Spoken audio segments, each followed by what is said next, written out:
అందుకే ఈనాడు మంచి మంచి కార్యక్రమాలతో ముందుకు వచ్చినాం. వ్యవసాయాన్ని ఒకనాడు దండుగంటే వ్యవసాయాన్ని పండుగ చేసినాం. ఒకనాడు ఒరేసుకుంటే ఉరేసుకున్నట్టే అంటే ఈ రోజు ఒరేసుకున్న వాళ్లకు కనీసం మద్దతు ధరనే కాదు 500 రూపాయల బోనస్ ఇచ్చి దేశంలోనే అత్యధికంగా ఈ రబీ సీజన్ లో 1,41,000 మెట్రిక్ టన్నుల వరి ఉత్పత్తి చేసి దేశానికి ఆదర్శంగా నిలబడ్డాం. భారతదేశంలో ఉత్పత్తిలో 60% ఒక్క తెలంగాణ రాష్ట్రం నుంచే ఉత్పత్తి చేసి మన రైతుల యొక్క సత్తా చూపినాం. ఆ ఎల్ల ఏ ఊర్లో ఏ రైతు ఒడ్లు పండించినా ఇవి కాళేశ్వరం నీలే అని కూలేశ్వరరావు చెప్పేటోడు. మరి ఇలా కాళేశ్వరం కూలేశ్వరం అయిపోయి 3 ఏళ్ళు అయింది. సుక్క నీళ్లు కాళేశ్వరం నుంచి రాలే, సుక్క నీళ్లు గోదావరిలో లిఫ్ట్ చేయలే.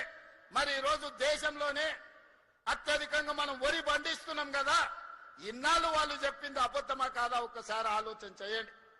3 ఏళ్లలో 1,00,000 కోట్లు పెట్టి వాళ్ళే కట్టిండ్రు, వాళ్ళ కళ్ళ ముందరనే కూలిపోయింది. 1,00,000 కోట్ల రూపాయలు గోదావరిలో కొట్టుకుపోయినాయి. 1,00,000 కోట్ల ప్రజల సొమ్మును గోదావరిలో కలిపినోని అదే గోదావరిలో వాళ్ళకి తగ్గినం పెట్టాల్సిన అవసరం ఉందా లేదా ఒక్కసారి ఆలోచన చేయండి. నిన్నమనైనా తాటి చెట్టు లెక్క పెరిగిండు. ఎందుకంటే మనకు ఈ ప్రాంతంలో నల్గొండల భువనగిరిలా లేకపోతే ఇబ్రాహీంపట్నంలో తాటి చెట్లు ఎక్కువ ఉంటాయి.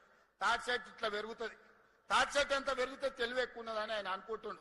ప్రాజెక్టులు ఎట్లా కట్టాలో లిఫ్టులు ఎట్లా మెయింటైన్ చేయాలో ఆయన మనకు లెటర్లు రాస్తున్నారు. నీ ముఖం 10 ఏళ్ళు నువ్వు అట్లా ఏడ్చినందుకే అది కాళేశ్వరం కాస్త కూలేశ్వరమైంది. నీ సలహాలు తీసుకుంటే ఇల్లు వీకి పందిరేసుకున్నట్టే ఉంటది. వెనకటికేవాడు చదువుకోక ముందు కాకరకాయ అన్నాడంట.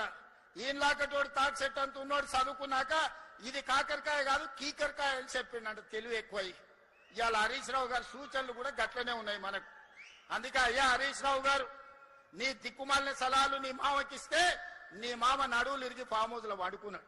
ఇక నీ దిక్కుమాలిన సలహాలు మాకు తక్కువైనాయా? అందుకే నోరు మూసుకొని ఉండమని చెప్తున్నా.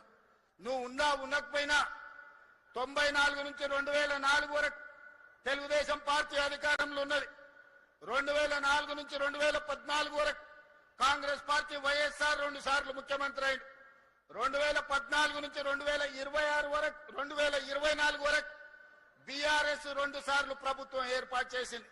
నేను ఇవాళ మా రంగారెడ్డి జిల్లా సోదరుల సాక్షిగా నేను చెప్పదలుచుకున్నా, ఈ 2024 నుంచి 2034 వరకు ప్రజాపాలన ఉంటుంది. కాంగ్రెస్ పార్టీ అధికారంలో ఉంటుంది. అభివృద్ధి చేయడమే కాదు సంక్షేమ పథకాలను అమలు చేసి ఆనాడు రేషన్ కార్డు ఇయ్యే ముఖం లేదు మీకు. ఇవాళ 15 లక్షల రేషన్ కార్డులు ఇచ్చినాం.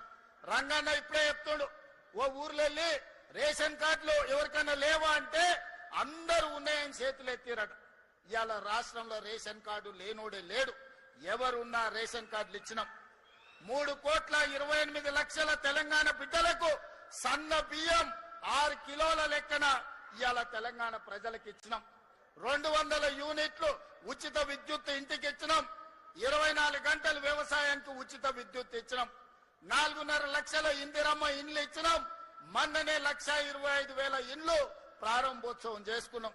మళ్ళొక్క 2.5 లక్షలు గ్రామీణ ప్రాంతాలలో, ఇంకొక 1,00,000 హైదరాబాద్ నగరంలో శ్రీనివాస్ రెడ్డి గారు ప్రకటన చేశారు.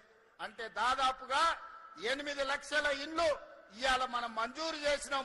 పేదోళ్లను ఆత్మ గౌరవం పెంచడానికి ఇవాళ ఇందిరమ్మ ఇండ్లను మనము నిర్మించి పేదలకు ఇస్తున్నాం. రైతు రుణమాఫీ 20,616 కోట్ల రూపాయలు 25 లక్షల మంది రైతులకు చేసినాం. ఇప్పటి వరకు రైతు భరోసా కింద 27,000 కోట్ల రూపాయలు రైతుల ఖాతాలో వేయడం జరిగింది. ఆడబిడ్డలకు ఈ రోజు 0 వడ్డీతో 60,000 కోట్ల రూపాయల బ్యాంకు లింకేజ్ ఇచ్చినాం. ఆడబిడ్డలకు 1000 ఆర్టీసీ బస్సుల యజమానులను చేసినాం. ఆడబిడ్డలకు మహాలక్ష్మి పథకం కింద 10,000 కోట్ల రూపాయలు ఉచిత బస్సు ప్రయాణానికి ఈ రోజు ప్రభుత్వం నిధులు చెల్లించింది. ఈ రకంగా చెప్పుకుంటూ వెళ్తే నిరుద్యోగ యువకులకు 67,716 ప్రభుత్వ ఉద్యోగాలు ఇచ్చినాం. రాబోయే రోజుల్లో మిగతా ఉద్యోగ ఖాళీలను కూడా భర్తీ చేస్తున్నాం. ఇవాళ ఆనాడు మీరు విధ్వంసం చేస్తే ఈనాడు కష్టపడి వికాసం వైపు ఈరోజు ప్రభుత్వాన్ని నడిపిస్తున్నాం. మీ అసూయ, మీ పగ, మీ ద్వేషం మా మీద చూపించండి, తెలంగాణ ప్రజల మీద కాదు. 10 ఏళ్లు మీరు ఒక దశాబ్ద కాలం, ఒక శతాబ్దానికి సరిపోయే విధ్వంసం తెలంగాణ రాష్ట్రాన్ని చేసిరు. అందుకే ఇవాళ సరిదిద్దే ప్రయత్నం చేస్తున్నాం. కష్టాలు ఉన్నాయి, నిధుల కొరత ఉంది, 8,11,000 కోట్ల రూపాయల అప్పు ఉంది. అయినా ధైర్యం కోల్పోకుండా, వయసు చిన్నదైనా బాధ్యత పెద్దది, తెలంగాణ ప్రజలు నమ్మకం, విశ్వాసంతో ఈ బాధ్యత అప్పచెప్పింది కాబట్టి రోజుకు 18 గంటలు కష్టపడి ఈ సమస్యల్ని పరిష్కరించే ప్రయత్నం చేస్తున్నా. మిత్రులారా, మీరందరూ కూడా నాలాకనే వ్యవసాయ కుటుంబం నుంచి, మధ్య తరగతి నుంచి వచ్చిన వాళ్ళే కదా. సమస్యలు వస్తే పారిపోతామా? సమస్యలు చూసి ఆత్మహత్య చేసుకుంటామా? లేకపోతే నిలబడి కొట్లాడి సమస్యల్ని పరిష్కరించుకుంటామా? కొంత కష్టమైనా, కొంత నష్టమైనా, కొన్నిసార్లు ఆవేదన కలిగినా, బాధ కలిగినా ఈ సమస్యల్ని పరిష్కరించుకునే బాధ్యత మనది. అందుకే ఈనాడు మీ సోదరుడిగా మీరు అండగా నిలబడ్డారు. మీరు ఇచ్చిన ధైర్యంతో ఫామ్ హౌస్ లో వండుకున్న కేడీతోనైనా, ఢిల్లీలుండే మోడీతోడైనా కొట్లాడడానికి ధైర్యంగా ముందు నిలబడతా, ఎవరినైనా మెడలు వంచుతా. కిషన్ రెడ్డి, బండి సంజయ్ గారు తమాషలు చేస్తున్నారు. శాతనైతే శాత కాకపోతే దీపు అని. అల్లా తప్పగా రాలే బండి సంజయ్, కిషన్ రెడ్డి గారు. తొక్కుకుంటూ వచ్చినాం, కార్యకర్తలు కష్టపడుతూ వచ్చినాం, కార్యకర్తలు ప్రజలు కోరుకుంటే వచ్చినాం. 12 ఏళ్ళైంది మీ మోడీ. మేము పండించిన పంట కొనడా? ఫస్ట్ మోడీని గద్దె దిగమను, రాహుల్ గాంధీని ప్రధానమంత్రిని చేసి తెలంగాణలో పండించిన ప్రతి గింజ కేంద్ర ప్రభుత్వంతో నేను కొనిపిస్తా. పాలమూరు రంగారెడ్డి ఎత్తిపోతల పథకాన్ని జాతీయ ప్రాజెక్టు చేపిస్తా. మెట్రో విస్తరణకు నిధులు తీసుకొస్తా. రీజనల్ రింగ్ రోడ్డుకు అవసరమైన నిధులు తీసుకొస్తా. అంతర్జాతీయ స్థాయిలో మా తెలంగాణను అభివృద్ధి చేస్తాం. మీకే మాటలు వచ్చు అనుకుంటున్నాం, మాకు మాటలతో పాటు చేతలు కూడా వచ్చు. కిషన్ రెడ్డి గారు, 15 తారీఖు తర్వాత వడ్ల సేకరణ 75 లక్షల మెట్రిక్ టన్నులు అయిపోతాయి. ఆ తర్వాత నీ సంగతి చెప్తా. ఎట్లా కొనదో కేంద్ర ప్రభుత్వం, మొక్కలు ఎట్లా కొనరో, జొన్నలు ఎట్లా కొనరో, పొద్దు తిరుగుడు ఇత్తులు ఎట్లా కొనరో, మెట్రో రైలుకి ఎందుకు పైసలు ఇయ్యరో, రీజనల్ రింగ్ రోడ్డుకు ఎందుకు అనుమతి ఇవ్వరో, వరంగల్ ఎయిర్పోర్ట్ ఎట్లా రాదో, ఆదిలాబాద్ ఎయిర్పోర్ట్ ఎట్లా నిర్మించారో నీ సంగతి చెప్తా. పొలిమేర్లు కూడా దాటో కిషన్ రెడ్డి, నువ్వు అనుకుంటున్నావేమో. నీ కేంద్రంలో ప్రభుత్వం ఉంది, నరేంద్ర మోడీ గారు ఉన్నారని భయపెట్టాలని చూస్తున్నారు. మర్యాద వరకు మర్యాద, మర్యాద దాట మా సంగతి కూడా చూపిస్తాం. ఎవరికేం భయపడేది లేదు. గుండు అరగుండు ఎవరెవరో ఏమేమో మాట్లాడుతున్నారు, చూస్తున్న ఎట్లెట్లా మాట్లాడుతున్నారు.